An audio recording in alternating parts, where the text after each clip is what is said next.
ಅವನಿಗೆ ಕಠಿಣ ಶಿಕ್ಷೆ ಅಲ್ಲ, ಅವನಿಗೆ ಜೀವದ ಶಿಕ್ಷೆ ಆಗಬೇಕು ಅಂತ ನನ್ನ ಆಸೆ. ಇನ್ನು ಅವನಿಗೆ ದೊಡ್ಡ ಪ್ರಾಯ ಆಗಲಿಲ್ಲ, ಇನ್ನು ಜೈಲಿಂದ ಬಂದು ಮಾಡೋದು ಇದೇ ಕೆಲಸ ಅಲ್ಲ. ಅದಕ್ಕೆ ಅವನಿಗೆ ಜೀವದ ಶಿಕ್ಷೆ ಆಗಬೇಕು ಅಂತ ನನ್ನ ಬೆಳಿಗ್ಗೆ ಸ್ವಲ್ಪ ಮಧ್ಯಾಹ್ನ ಸ್ವಲ್ಪ ಕೈ ನೋಡಿ ಸರಿಯಾಗಲಿಲ್ಲ ಇಲ್ಲಿ, ಅದರ ಬಗ್ಗೆ ಯಾರು ಹೇಳ್ತಾರೆ.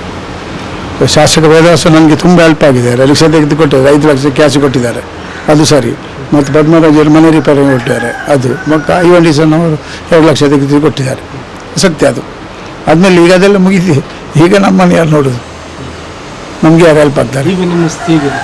ಈಗ ಸ್ಥಿತಿ ನನಗೆ 15 ದಿವಸಕ್ಕೆ 1,000 ಮದ್ದು ಬೇಕು, 15 ದಿವಸಕ್ಕೆ 15 ತಿಂಗಳಿಗೆ 2,000 ಮದ್ದಿಗೆ ಬೇಕು ಅಷ್ಟೇ, ಮತ್ತೆಂತ ಮಾಡೋದು.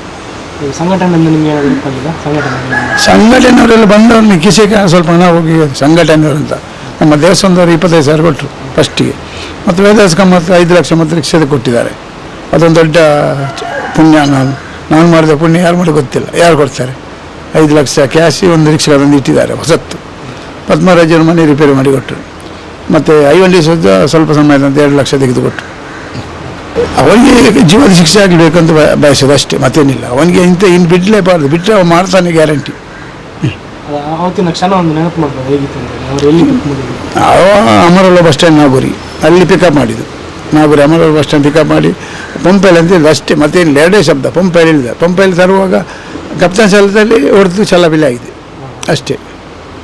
ದೊಡ್ಡ ಅನಾಥ ಆಗೋದು ಅದು ಅಲ್ಲಿ ಬೈದಾರ ಗರಡಿ ಉಂಟಲ್ಲ, ಅವರು ಬ್ಲಾಕ್ ಮಾಡಿ ಬ್ಲಾಕ್ ಮಾಡಿದ ಇಬ್ಬರಿಗೆ ಆಯಿತು. ಒಂದು 10 ಜನ ಹೋದರೆ ಎಂತೆಂತ ಆಗ್ತಿದ್ದಲ್ಲ, ಓಡಿ ಬಿದ್ದರೆ ಸಾಕು, ಕೈಕಾಲಿಗೆ ಪೆಟ್ಟಾಗಬಾರದು. ಕಪ್ತಾನ್ ಶಾಲೆ ಬಿಟ್ಟಾಗಿದೆ, ಇಲ್ಲೇ ಬಿಡುವುದಾದರೆ ಅಲ್ಲಿ ಮಕ್ಕಳು ರಾಸಿರ್ತಾರೆ ಅಷ್ಟೇ, ಮತ್ತೇನಿಲ್ಲ. ಆಗಬೇಕಂತ ನನ್ನ ಒಂದು ಆಸೆ. ಇನ್ನೂ ಅವನು ಬಿಡಬಾರ್ದು, ಬಿಟ್ಟರೆ ಮಾಡೋದು ಇದೇ ಕೆಲಸ.